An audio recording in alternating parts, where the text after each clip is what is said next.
Most people spend their entire lives trying to get into the stock market. The ultra wealthy spend their entire lives trying to get out of it. That's not a contradiction. That's the single most important thing you'll learn on this channel. Welcome to Capital Above Convention. I'm going to show you how the world's wealthiest families, institutions, and private investors actually build and protect wealth, and why almost none of it looks like what your financial advisor is telling you.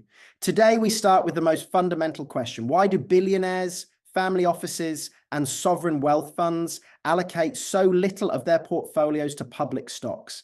And what are they putting their money into instead? Let's get into it.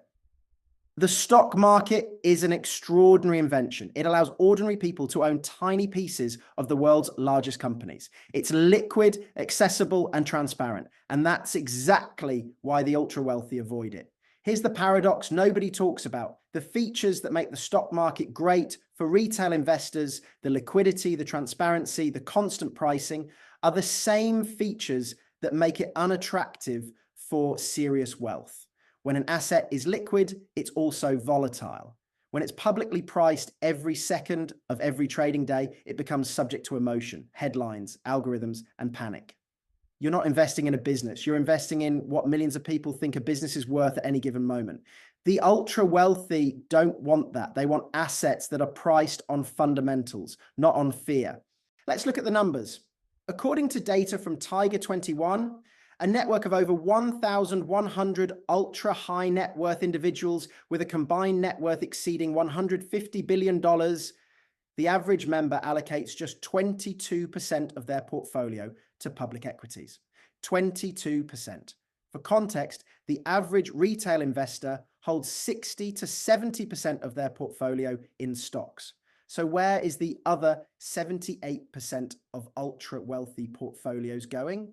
Real estate, private equity, private credit, hedge funds, natural resources, art, commodities, infrastructure, and a long list of alternative assets that most people have never even considered as investments. This is not a coincidence. This is a deliberate, sophisticated strategy that has been refined over decades. And on this channel, we're going to break down every single one of these asset classes, how they work, what they return, and how access to them is changing. So why specifically do the wealthy avoid public stocks? There are three core reasons. The first is correlation. In a market crash, almost everything in the public markets falls together. Stocks, rates, bonds, they all move. The 2008 financial crisis, the March 2020 COVID crash, the 2022 rate shock. Every time, portfolios that were heavily weighted in public markets got hit across the board. Alternative assets, farmland, private equity, art, litigation, finance have low or zero correlation to public markets.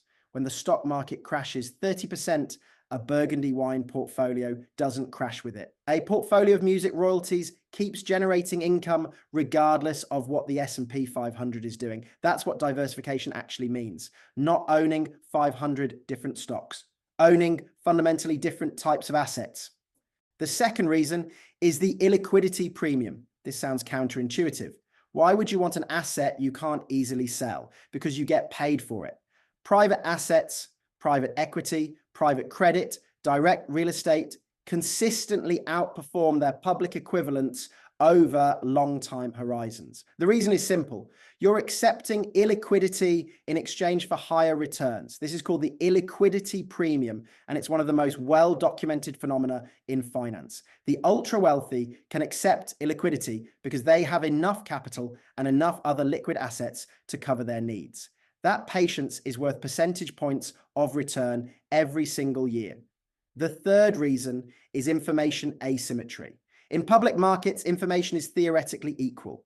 Earnings reports are public. Analyst coverage is extensive. The moment news breaks, it's already priced in. In private markets, information is anything but equal. The investor who has the right relationships, the right network, the right expertise gets access to deals that most people never see. That edge is real, it's persistent, and it compounds over time.